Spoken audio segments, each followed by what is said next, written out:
Assalamualaikum warahmatullahi wabarakatuh. Om Swastiastu, Namo Buddhaya, dan salam kebajikan bagi kita semua. Oke, kembali lagi dengan Learning with Imatif, mata kuliah pemrograman berorientasi objek yang dibawakan oleh saya sendiri, Raffi Alfiansyah Said. Baik, pada pertemuan kedua ini kita akan membahas tentang materi konstruktor dan destruktor. Apa sih konstruktor destruktor ini? Untuk apa sih? Dipakai untuk apa? Apakah ada jenis-jenisnya? Itu akan kita bahas pada video kali ini. Oke, baik. Kita langsung saja. Kita pertama akan membahas tentang konstruktor. Apa sih konstruktor itu? Ada jenis apa aja sih?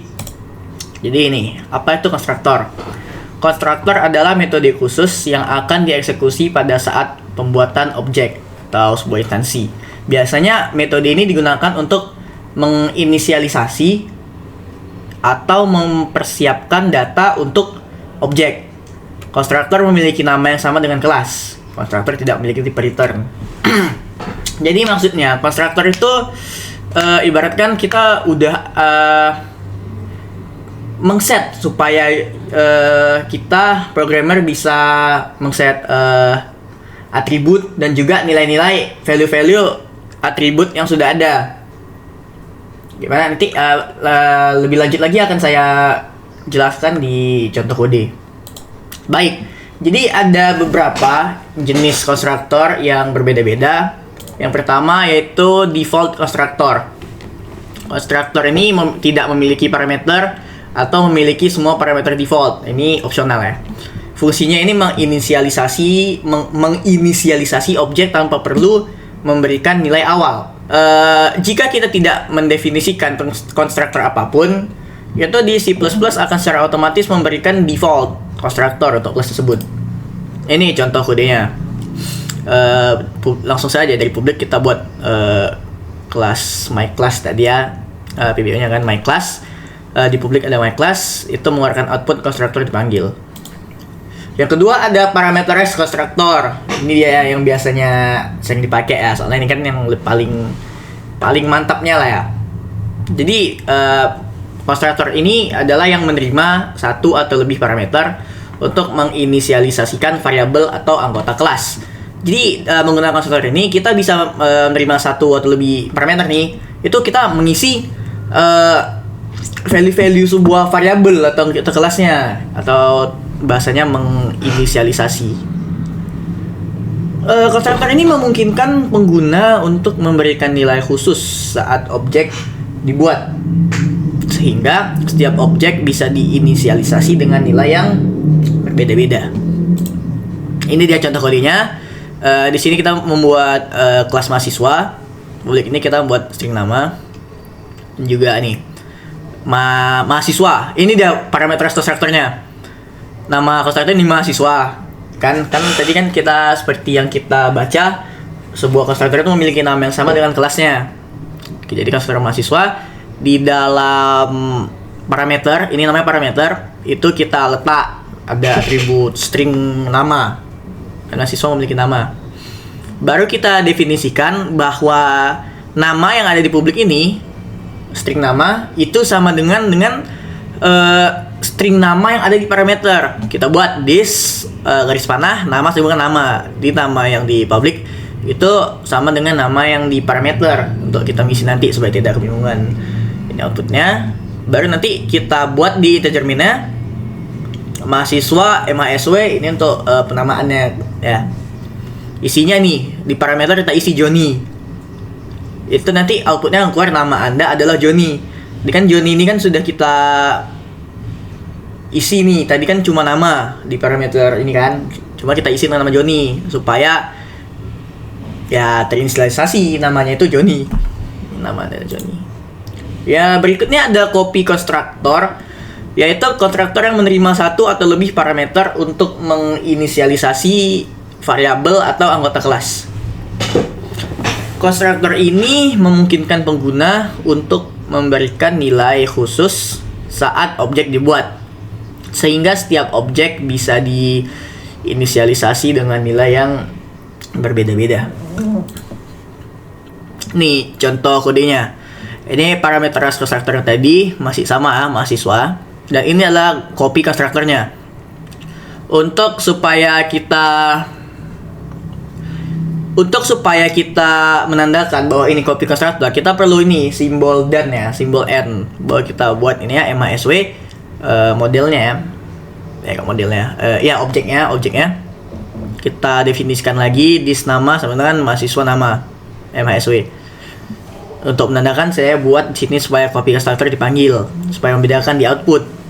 Nih, jadi pada integer main kita buatlah mahasiswa sama objeknya MASW1, kita isi Joni.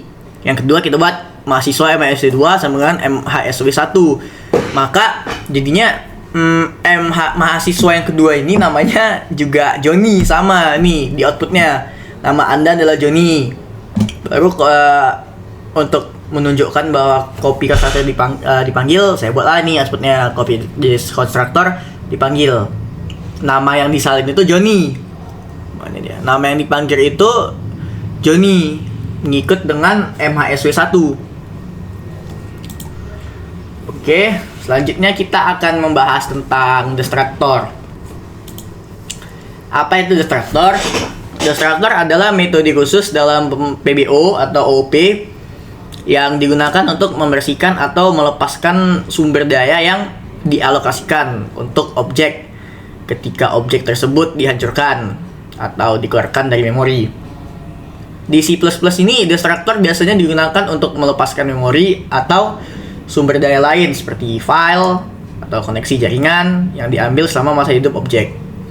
Nama destructor sama dengan nama kelas, tapi diawali dengan tanda tilde ini. Apa sih namanya? Garis gelombang. Ini contoh kodenya. Kita masih kelas yang tadi, kelas mahasiswa. Ini parameter konstruktornya, dan ini destruktornya. Ingat ya, kalau misalnya destruktor itu dia ada tanda garis gelombangnya untuk menandakannya.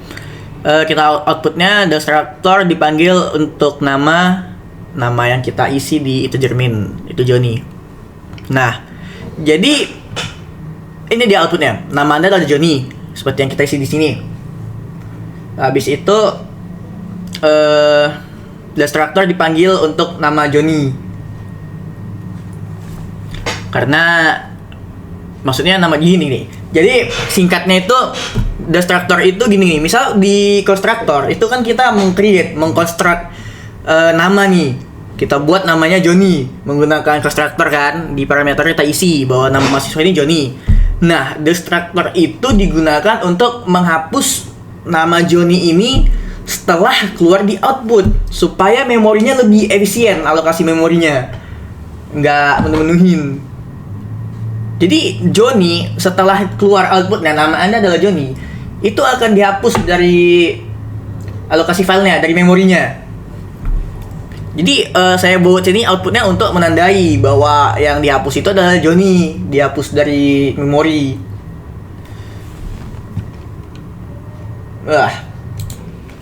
Oke, ini dia bentuknya dalam C++ ya. Langsung saya contohkan saja. Tadi ada saya membuat kelas mahasiswa. Itu kita buat atribut-atributnya, ada string nama, ada string prodi, dan juga integer umur. Nah, jadi pada konstruktor ini konstruktor parameterize konstruktor ya. Jadi mahasiswa ini konstruktornya itu di parameternya, misalnya kita mengubah nih nama itu kita singkat variabelnya jadi X, string jadi Y, prodi jadi Y, umur jadi Z. Ini itu kita definisikan lagi bahwa nama yang ada di dalam kelas yang ada di access modifier tadi itu sama dengan nama variabel yang kita buat di dalam parameter konstruktor. Kita buatlah nama sama dengan X, nama sama dengan Y, umur sama dengan Z. Tapi itu ada cara lain. Ini kita komen dulu. Yaitu nih, jika dalam parameter itu namanya mau kita buat sama, string nama, string prodi, int umur, ini sama kan dengan yang di access modifier. itu kita bisa membuat dengan disk baru tanda panah. Jadi disk tanda panah nama yang ini sama dengan nama yang di parameter, prodi yang di sini yaitu sama dengan prodi yang di parameter, dan juga umur. Ini bisa terserah kalian mau pakai yang mana. Misalnya ini X-nya mau kalian buat jadi name misalnya kayak gini, itu pun bisa. Tapi ya serah kalian. Kok aku personal pilih yang ini ya, kayak lebih pas aja gitu, lebih rapi. Nah, dan ini adalah destrukturnya, garis gelombang mahasiswa dengan output mahasiswa dengan nama yang kita inisialisasi nanti telah dihancurkan dari memori misalnya. Ini inminnya. Pertama kita set dulu objeknya, kelas mahasiswa, mahasiswa 1 kita buat namanya Travi dari prodi teknologi informasi dan umur 19 tahun. Kita isi di parameternya, definisikannya. Baru mahasiswa 2 namanya Riva dalam prodi teknologi informasi berumur 18 tahun. Nah, kita keluarkan dulu outputnya, mahasiswa 1 nama, mahasiswa 1 prodi, mahasiswa 1 umur. Baru ke output n lainnya untuk spasi supaya ada jarak sedikit. Baru mahasiswa 2. Nah, ayo kita coba run. Nah, nih. Pertama dia akan mengprint outputnya Travi teknologi informasi 19. Privat teknologi informasi 18. Nah, setelah nama-nama mahasiswa tadi itu sudah di print outputnya, itu nama Riva dan Travi itu akan dihancurkan. Maksudnya itu nilai inisialisasi nilai yang kita set di sini itu akan hilang dari memori. Karena akan hilang dari memori yang sudah kita buat tadi, supaya lebih efisien alokasinya. Gitu. Jadi ini sudah hancur sebenarnya nilai Riva dan Travi setelah di print. Oke, ayo kita lanjut ke tes kedua aja ya. Ini kode yang keduanya tentang mobil nih, kan biar sama dengan tema minggu lalu. Kita buat dulu kelas mobil. Ada mereknya, atribut merek, atribut model, atribut warna, dan juga tahun. Nah, di konstruktor ini kita buatlah konstruktor mobil. Di dalam parameternya kita isi nih, ada merek, merek, model, warna, dan juga tahun. Nih, kita pakai disk panah untuk nyambung ya bahasanya ya, mengkoneksikan yang di akses tadi itu sama dengan yang di string, merek, model, warna, dan tahun. Kita juga buat destrukturnya. Nih, garis gelombang mobil. Outputnya mobil telah dihancurkan. Nanti itu menandai kalau misalnya udah hilang nilai tadi. Nah, ini cerminnya nih. Kita buat nih kelas mobil. Mobil 1 itu mereknya Toyota, modelnya Corolla i86, warna putih, dan juga tahun mobil tahun 1983. Kita print lah merek, model, warna, tahun. Ayo kita coba print. Nih, Toyota Corolla i86 putih 1983. Ini kan sudah dikeluar nih output print yang sudah kita inisialisasikan tadi. Dan juga mobil telah dihancurkan. Yaitu maksudnya mobil yang tadi udah kita set itu udah hancur nih. Jadi ini tadi berkat konstruktor, ini berkat destruktor.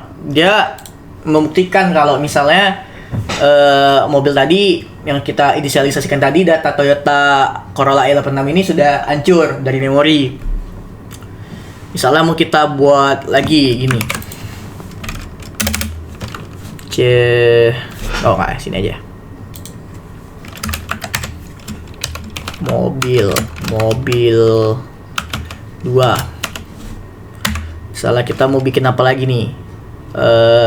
Toyota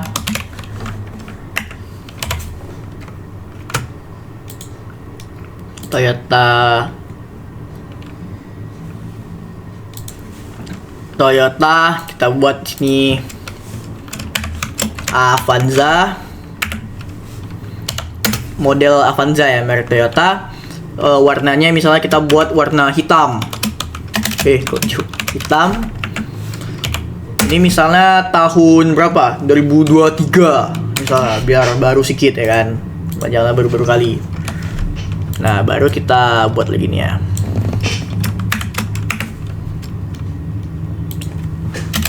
Dua. Coba kita tes ya.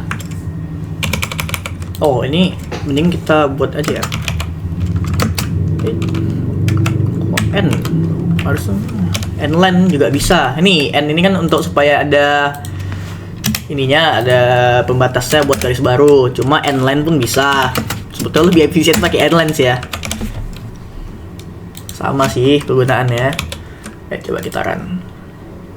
Nih, keluar lagi Toyota Avanza warna hitam, keluaran tahun 2023. Nah, baru destructor tadi, output yang tadi kita set di destructornya keluar. Mobil telah dihancurkan. Itu semua untuk penanda aja sih sebetulnya. Kalau misalnya Avanza sama i86 tadi ini udah dihapus dari memori untuk alokasinya kan.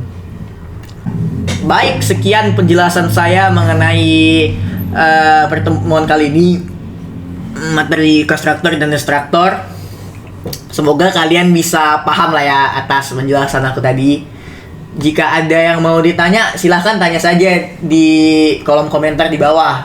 Saya akan berusaha sebisa mungkin lah untuk menjawab pertanyaan-pertanyaan yang ada. Oke, baik, sepertinya akan saya tutup pertemuan kali ini. Terima kasih telah menonton Learning Innovatif pertemuan kedua mengenai PBO ya guys. Terima kasih telah menonton. Akan saya tutup. Wassalamualaikum warahmatullahi wabarakatuh. Dadah.